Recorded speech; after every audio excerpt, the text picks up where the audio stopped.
Mga katita, dili manindot og concrete ang church building diri sa San Franz Alliance Fellowship, pero nagamalipayon jud mi tungod kay ang presensya sa Dios ma-feel namo kanunay.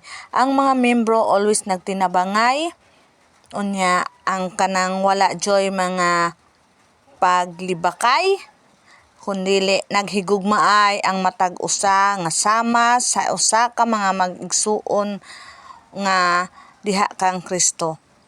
Maabtan gani usahay gabi sa pag-prepare, panggutom na, sa tabang sa buluhaton sa Ginoo, ginagamit ang sa matag usa ang mga kusog kaalam para lang makatabang sa buluhaton sa Ginoo diri sa San Francisco Alliance. Salamat sa among pastor Reverend Melchor Palati ug sa kang Pastora Rosemary tungod kay naa jud sila gugma diri sa San Francisco.